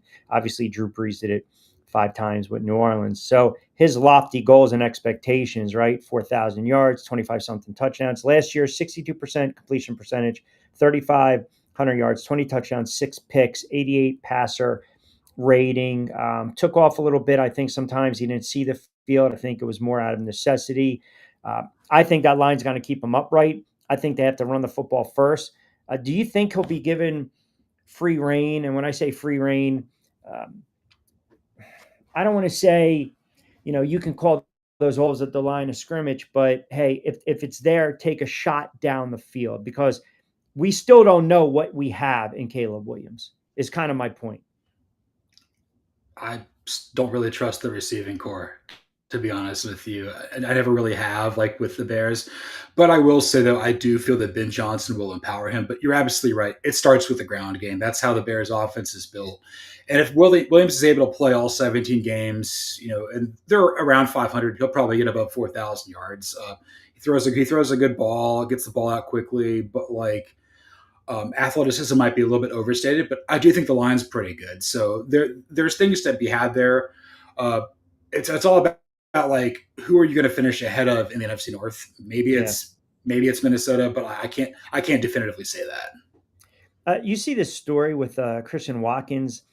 He gets cut, right? And it's funny because I know the whole thing was rehabbing and he's dancing in a video, and now the NFLPA and everyone's kind of getting involved. I mean, look, you say whatever you want about him, but the kid can play, man. I mean, he's a good player. I mean, he's going to get scooped up. I just thought it was kind of odd, you're dancing around the locker room and life comes at you fast, and then the next day you're cut. That's the Raiders for you. But I will say, though, throughout the Dabo Swinney era at Clemson, and maybe with Venables and even beyond, they have fantastic defensive linemen, and he's probably the best ever play there. He was so good for their national championship runs. Had a lot of success there with the Dolphins, and then obviously there's probably some sort of conflicting thing with okay, I need you to rehab here. I'm not going to do that. But then shouldn't your teammate Cleveland Farrell was with the Raiders, and that was a disaster. Why'd you go there? Right. But then again, it's the Pete Carroll era. It's Chip Kelly there. It's a different vibe from when you probably signed the contract ahead of last year. So I get it, but you're absolutely right. He will get scooped up pretty quickly. He's just going to go to the Eagles. It's going to be off for everybody else. Yes, let's let them let the rich get richer, as we like to say. I mentioned this the other day. Had my buddy Nick Costco on that covers college football for On 3 Sports, and we were talking the ACC. And what would be the realistic expectations? What are your realistic expectations for Carolina this year in Belichick? Can you see them squeezing out 4 or 5 wins? Do you think he's going to have a difficult time, with coaching young kids and then obviously dealing with kids going through the portal and transfers? Do you think this is a season in which he's just trying to reestablish himself? I mean, how about your overall thoughts on Carolina and Belichick? That's a team that's going to be 5-7, 6-6, 7-5. They've got some challenging games. opening with TCU to start the year, Mhm. that's not easy. TCU is tied with Ohio State and like 3 other teams for the longest active winning streak in college football. There will be wins to be had there. You're probably going to go about what 2-6, 3-5 in conference play. You get UCF on the schedule. UCF's going to be awful. But like, it's all about figuring out like the college game is different than the pros. I will say though, one thing that does have me intrigued, and again, my false start co-host Cody Williams is a massive North Carolina fan, so he's really plugged in there. Gio Lopez, the South Alabama transfer quarterback, that guy could be pretty good. So the ACC is going to have a lot of really talented teams near the top. Carolina might be able to knock off like one or two, but like where the roster is left under Mac Brown, it's not. I think basically Belichick took this job of the belief that they're going to get a major NIL investment in 26. So we may see the Tar Heels be a bigger player in the portal in a year or so. So that then, by that belief, you feel then this is not a one and done. Like, what if they won 7 games in a bowl game, and he basically reaffirmed the NFL's belief that, okay, this guy can still coach, and we know that there's so much turnaround in the NFL on Black Monday with these coaches getting fired. I guess the question is, if he goes 7-5 or whatever it is, wins 7 games, 6 games, 7 games, 8 games, and they win a bowl game, does that now entice an NFL team that got rid of a head coach? Hey man, this guy can still coach. You're asking the right questions. I think that's the only way he leaves Carolina after 1 year. It's to go back to the NFL to have an opportunity to break Don Shula's all-time record. And I think it bothers him that he wasn't able to do that in New England, but Agreed. he kind of did it to himself there in the end.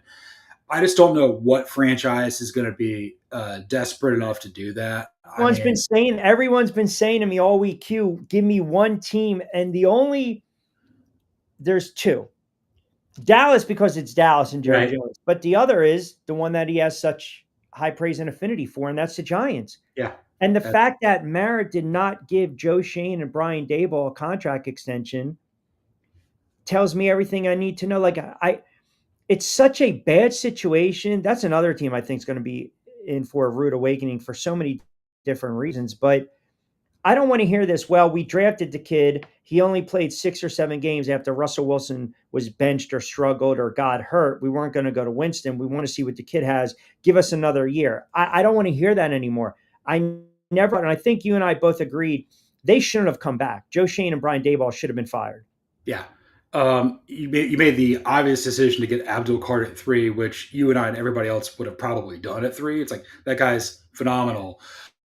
Dart, we'll see what happens there, but I think the Giants is probably the most likely place for him to go. Again, he won Super Bowls there as Parcells as DC, but Dart wasn't his guy. You get somebody else. Maybe you come in there with Michael Lombardi as your GM. You could try something there with what you're doing at Carolina. You bring in your UNC staff, and then you draft a quarterback. You're going to have guys available to be had there. I don't know exactly like who feels like a Giant in the draft. I mean, Allard does, but he's also from Cleveland, so that could work. I don't know. Give me Sellers. Give me Sellers in the Giants. That'd be a lot of fun. That'd be fun. No, I'm. It's another point you bring up, and I want to pick your brain on this. The pressure on Arch Manning. You go on the road, you open up against Ohio State. I know we've kind of talked about this. Either damned if you do, damned if you don't. He lights up the world. This kid's got it. He doesn't light up the world. He's got to win 3 winnable games after 4 winnable games. Is this a situation where Arch is basically playing this season to be the number 1 draft pick? If that kind of makes sense. Like, all eyes are on him. I know they're the kid from Clemson. I know, he can have a big season, but I guess my thought question point to you is, if the consensus pick at the end of the day is going to be Arch Manning, can you envision a scenario where if a team like the Giants really have a horrible season, or Cleveland has a horrible season, I mean, can that be potential landing spot going on the premise that he is the consensus number 1 draft pick? He's not going to be. And there's also like a chance that Texas may not make the playoff potentially with their schedule. It's going to come down to this. He's got to prove to me and the rest of college football that he can win one of these 3 games on the road. Can he win in Columbus versus Ohio State? Can he win in That's a Gainesville tough versus ask to open Florida? up the season, though, after Mhm. what, 2 career starts? Yeah. Then you got to win in the Swamp versus Florida. That's going to be tough. And then you got to win between the hedges versus Georgia, a team who owned you last year and hasn't lost home since 2019. I don't know if a 9-3 team is going to make the playoff, but I will say though, from a pedigree like standpoint, like if Arch Manning is all that in a bag of chips this season, like I could see him going to the Giants. But again, you're treading on Uncle Eli's turf, so maybe they're going to protect that. I think Cleveland could make sense potentially. I think maybe Uncle Peyton's like, okay, Jimmy Haslam's the biggest booster at my alma mater. Uh, Stefanski, Barry, they're solid. You've got Miles Garrett. That could be Well, more. I got to cut you off. That's a fascinating. I didn't even think about that. That is a fascinating point you bring up with Eli. Yeah, But that's. I mean, look, if this kid plays for the Giants and he has half the career, I mean, you're talking about an all-time great Giant and an all-time great quarterback in New York. And I know people don't look at Eli as an all-time great. He will make the Hall of Fame one day, but a 2-time Super Bowl champ and 2-time Super Bowl MVP. So, and a Giant legend, if you will. And it's like, okay, is it they want to protect Eli or protect the kid from, trying to duplicate Eli's success? Because if he doesn't and he flames out and turns into you know what I'm saying? Like, man, what if if you go to New York and you turn out to be a bust, guess what? People are always going to remember that. If you somewhere else and maybe it doesn't work out, yeah, because it's Arch Manning in the name, but they're going to forget sooner rather than later. as it is with everything with the Mannings, it's all based on how Archie's career went. Archie played his tail off at Ole Miss, had Ole Miss really good. Like his best game was losing to Alabama, finishing runner up for the Heisman. Then he goes to the Saints, kind of an expansion era team. Did the best that he could, made a couple Pro Bowls, got the tar beat out of him. And it's like, okay, if I have sons, I'm going to make sure that they go to places that have things working for Where they them. can succeed. Yeah, it was kind of like Peyton Manning stayed in school for next year to avoid the Jets, and he went to the Colts because it's like, I think, I'm trying to remember who the GM was, but even at that point, like late Jim Irsay had been like in scouting, had worked his way up, and kind of earned his reputation as like a good general manager, and he had a fantastic career with the Colts. The Giants with Eli, had a good year, great career at Ole Miss. He's like, I'm not going to the Chargers. We're going to go to the Giants. So everything will be calculated. That's why like they're not going to leave it to chance. I would be stunned if Arch comes out in 26, maybe 27, but there's other quarterbacks that could be coming back in 27 as well. It really just comes down to like the right fit because they're going to do everything in their power to make sure that like everything is paved with gold because that's just what the Mannings are. Yeah, no. I mean, I can't really argue that point. Knowing, following Eli's career and as long as I have, and just knowing it, the ins and outs of everything that transpired, it is kind of fascinating. If you believe he doesn't come out, then do you think I know it's so early, we're only in July, but the kid from Clemson, I mean, right now, if you kind of mock it, who would be your potential top quarterback coming out? I'd probably go Garrett Nussmeier out of LSU. He's kind of got the build of like a Matthew Stafford, Justin Herbert, big body guy, started for a couple of years. We've obviously seen how Jaden Daniels and Joe Burrow have played at LSU. The question is, do you go join your dad's team at the Saints? Again, that's asking a lot. I mean, he's from Lake Charles, Louisiana. I think he's going to be good, but obviously, like that prototype works. I also think Klubnik could potentially win the Heisman and be the first in Clemson history, but he's not that big. I think he's only like 6'2", 200. I need to see this guy win games like because of him. I don't think he does very well from behind, but he's a potential candidate there. If Lenore Sellers has the year that I think he's capable of at South Carolina, you're looking at the next Cam Newton or Josh Allen. That might be a number one pick. And then if Penn State wins the national title, Drew Aller could be the first round pick, like what Kerry Collins was way back in the day, and maybe he'll coast in there and be a next Todd Blackledge. Yeah, that could happen too. Well, that's you know what I mean. Todd. Oh my goodness, he got drafted by Kansas City, right? Yeah, he was the second quarterback taken. Like everybody, Was Even that 83 draft? 83 draft, he went 7th, and then like what? Jim Kelly went a few picks later. Ken O'Brien, Tony Eason, and Tony Dan Marino. Eason. And then All of them had a Marino. better career than him. Yeah, Tony Eason. Yeah, Ken O'Brien. I mean, he had a moment or two with the Jets, probably Mhm. 84, 85. But yeah, I mean, everyone kept passing. It is such a crapshoot when you talk about these quarterbacks in the NFL. You know, I'll let you out on this. I'm glad you mentioned Cam Newton because we were going back and forth yesterday with his comments regarding Jalen Hurts, and I've been posting a couple stuff and clips, and everyone, you know, you get the Cam Newton fanboys that come out, and then, you know, obviously you get the Eagles fans that come out. And Cam Newton, like I said, had his moments in the pros. No one's taking that away from him. But I was pulling up the stats and comparing him with Jalen Hurts, and I don't even know how.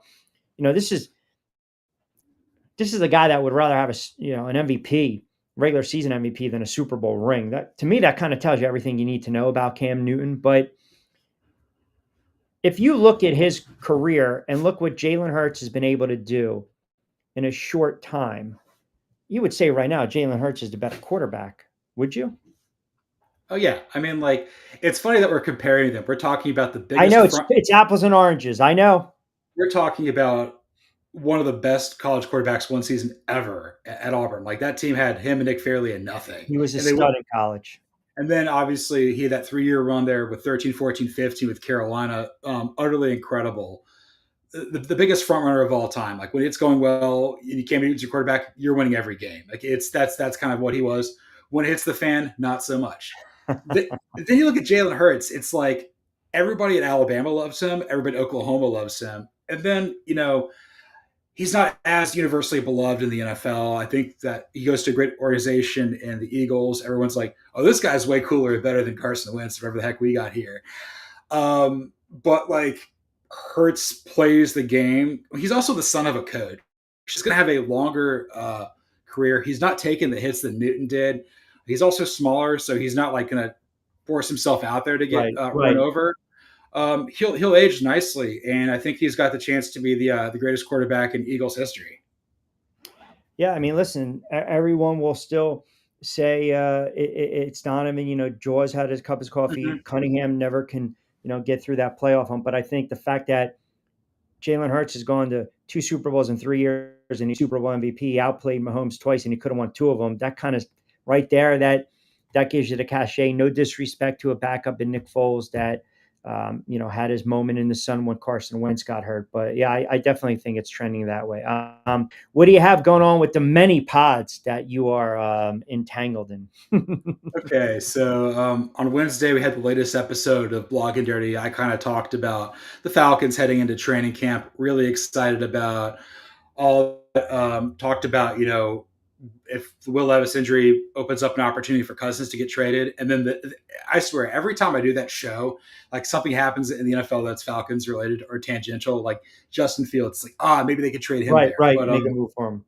Yeah, but optimism certainly in the air in Atlanta, Flowery Branch, and the Southeast about this team. We'll see what happens. And then with false start, kind of having just trying to get ready for the season preview.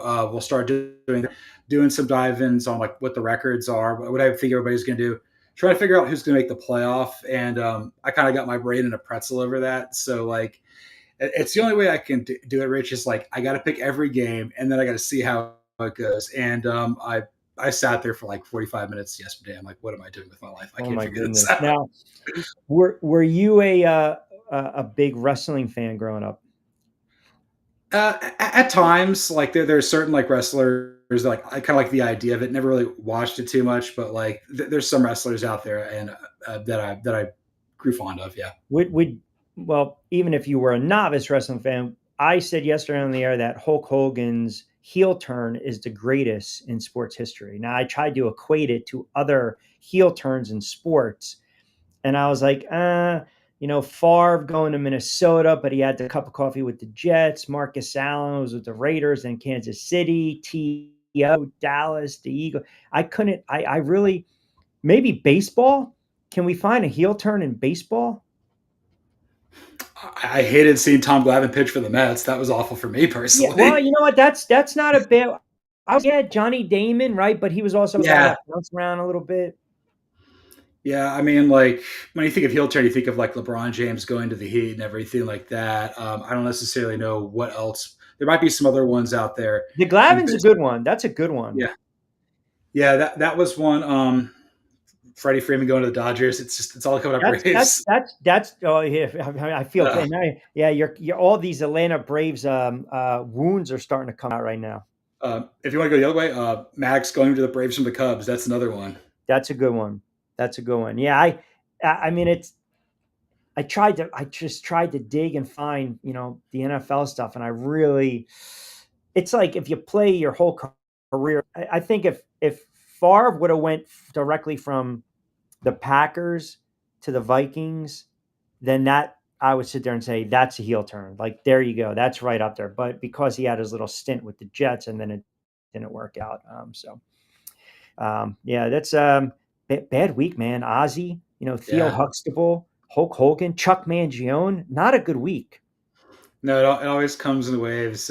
Yeah, Ozzy was like we kind of knew it was coming with his health and everything like that, but it Yeah, yeah. still kind of snuck up on us for sure. Yeah, yeah. I mean, well, look, I mean, even like Hulk Hogan, they, said Yeah. respiratory issues, 71, 72, but all the steroids. I mean, and ultimately, when you talk about someone's legacy, you got to take the good and the bad. Just great entertainer, but some questionable comments here and there, and line of thinking. So, all right, brother, I always appreciate you jumping on board. Have a wonderful sports weekend. We will definitely check out all your great content at Fansided, and already been subscribing to your stuff on YouTube as well. But I always appreciate it. We will do it again next week, pal. All right, sounds good. Thanks for having me. All right, you got it, my guy. Jumping, that's good stuff. I'm glad. I'm glad. Joey B enjoyed the segment there. He always enjoys a segment when we have John. I got some comments I want to get into regarding Arch Manning. Nick and Wallyford chimes in. That was an excellent segment. John brings us amount of insight, and I did not think about that as well. Why would you even put Arch Manning in that situation? I honestly that came out that comment and thought. I haven't heard one person bring it up yet. I haven't heard one person bring it up yet. Like, think about this. If you are Arch, as much as you probably want to go to the Giants, maybe in the back of your mind, that's the dream. But man, that pressure in that scenario, and that tells you the Giants again have no idea what the hell they're doing because they just drafted a quarterback. But what do I know? All right, 5:47, quick timeout. We got to pay the bills. We'll come back on the other side. We will close things out. We got the Q-Fecta as well. Keep it locked in.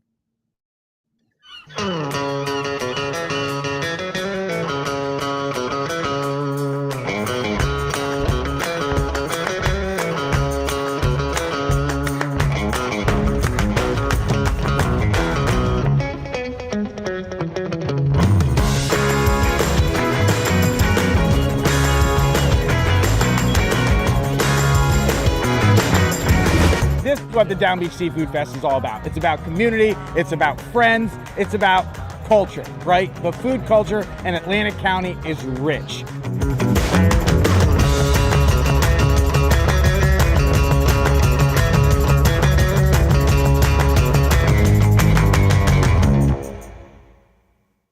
All right, because it is a What the Frig Friday, I do have my What the Frig Friday.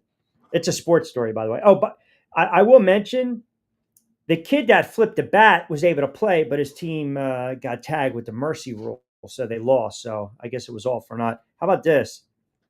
12-year-old Romania Castan will be making her pro debut this Saturday in Mexico.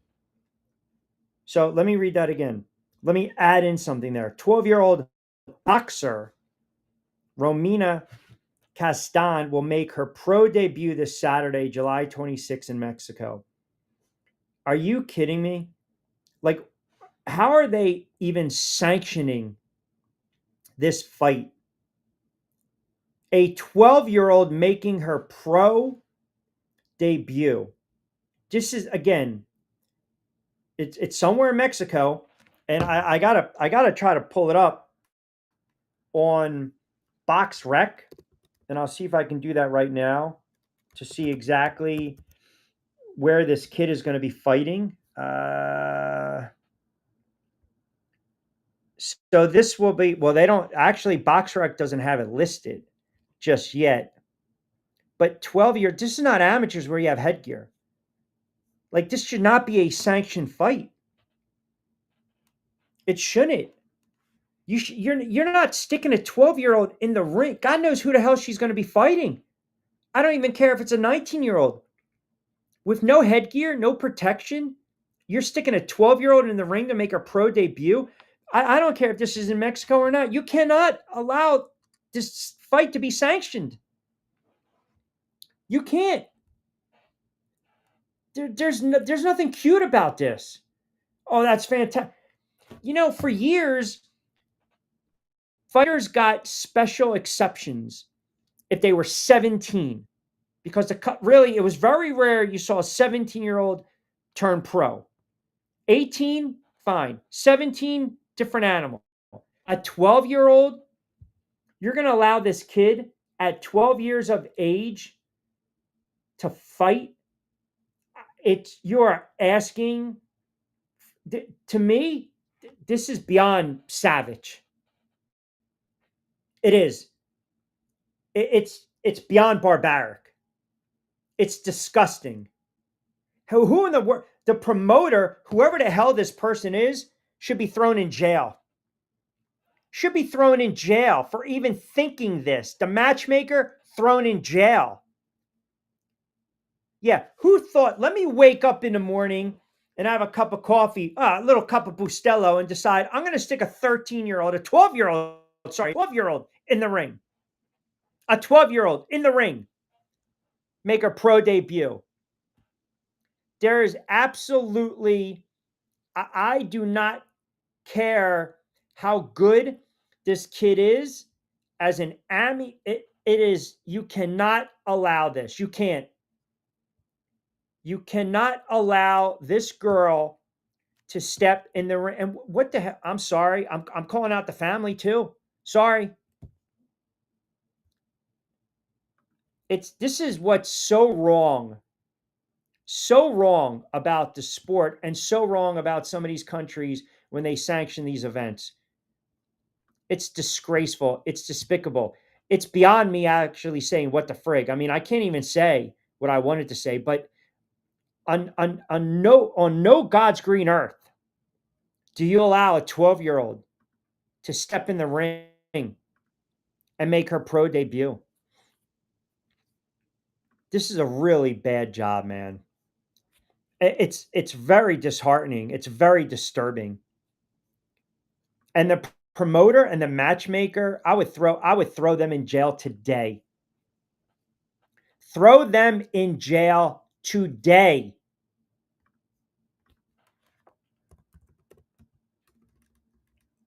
Just no words. No words. Have we seen 17-year-old, 18-year-old? Yeah, we have. Certain exceptions, yeah, we have. We've seen that. We've seen that. But man, I'm telling you, I just, 17, you're filling out, you're a teen, but now you're a kid at 12. You're a kid. You are a kid. Very disgusting, man. Really disgusting. All right, let me give you the Q-Factor before we get out of here, before I blow a gasket on a Friday. We're going a little WNBA today, by the way. Liberty -5.5. Mercury against the Lynx -10.5. I'm sorry. Liberty -5.5 over the Mercury. Lynx -10.5 over the Aces. Yankees 116 on the money line against the Phillies. Jose in Atlantic City chimes in. Q, what's the big deal? If they're sanctioned fights, a sanctioned fight. It's not. Are you friggin' kidding me? Seriously, are you kidding me? With this? What's the big deal? What's the big deal? Yeah, let's stick a 12-year-old in the ring just for the hell of it and see how she does. What, do you guys have common sense? Do you have common sense? Did it wait bye-bye on a Friday? You think this is a cute story? This is cool? Sticking a 12-year-old in the ring to make a pro debut? You're not talking about amateurs where you got the headgear and the gloves are different. You're talking about a kid. Do you understand how dangerous this is? Do you understand the liability issues? This is almost like malpractice. Do you understand it's barbaric? There's no place in the sport of boxing. I don't care if it's in the US. I don't care if it's in the Caribbean. I don't care if it's in Mexico. I don't care if it's in Europe. Absolutely no way you allow this kid to make her pro debut. And again, I know she's had a wonderful amateur record. You know, they're looking at this kid and they're saying, "Here we go," right? Now, don't even throw to me Pat Daly, who turned professional at age 10, but that was 1923 to 1931. She retired at 17 years of age. So now you're going to give me the crap. Oh, 94 years later. Man, it's a different time. It is a different time. And it's disgusting. This is going to take place in Veracruz, Mexico. So she'll break the record for being the youngest female boxer to debut.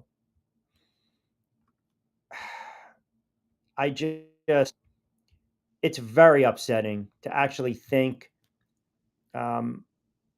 this is going to be her opponent. Here you go. So apparently her opponent, I mean, who's the jackass promoter here? Her opponent is going to be Guadalupe Medina, who's 21 years of age, who already has 10 wins, with 2 of her wins coming via early round knockout. To follow female boxing, unless you're in certain weight classes and certain fighters, knockouts are very rare, but still. 12 years old against a 21-year-old. I'm sorry. This is an absolute disgrace. This should not occur. This should not be allowed. And as I said, the promoter and the matchmaker at this moment, their asses should be thrown in jail.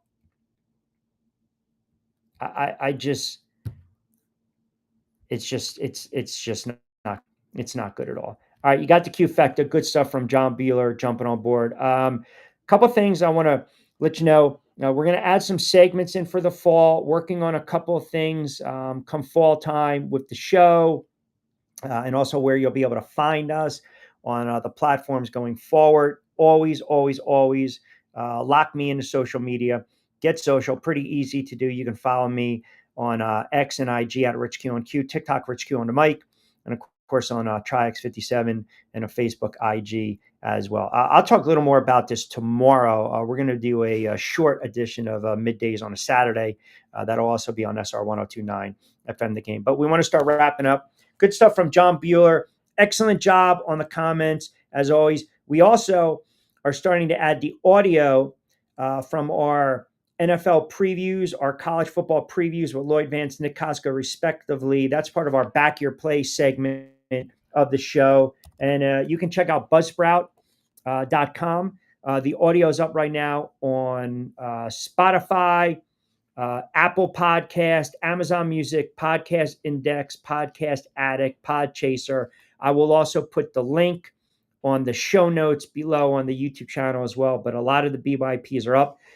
We're doing all the AFC previews. Those are up. The NFC previews are going to be up and loaded in by tomorrow.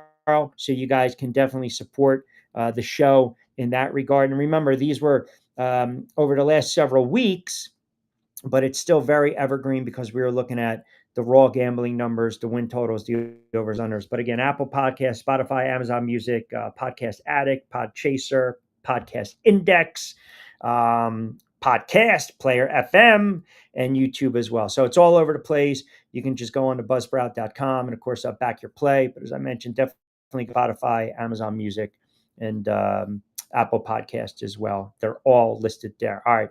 As I mentioned, good stuff on a Friday. Excellent stuff. Another week in the books. Everyone have a wonderful sports weekend. Back in the saddle on Monday. Very busy show. Lunas, Manolo, Mentioso, Man Up Monday. We'll go over the Q Factor. We'll continue to talk a little NFL. I want to get into some MLB as well with the trade deadline right around the corner in baseball. You've got some games already going on. You got a nice little docket tonight. Battle as well. He's in the Phillies, so you know I'll be locked into that. We'll talk a little more Mets. Steve Gardner in his weekly spot on Tuesday. Jonathan Marsh, NFL, NBA. Oh, by the way, I saw that the Sixers cut Ricky Council. So that's kind of big news on the Sixers front in the NBA. So with that being said, as we always like to say, everyone have a wonderful Sports Friday. Keep us tuned in. Don't forget to subscribe and like the YouTube channel as well. But you guys are fantastic. Be safe, be sound. A short edition of Middays tomorrow, only exclusively on my X and the YouTube platform as well. And subscribe to Back Your Play and follow Triax57. All right, good stuff, as I mentioned. You guys have a good sports weekend. As always, I'm Rich Quinones. Be safe, be sound. Hasta luego, mi dia.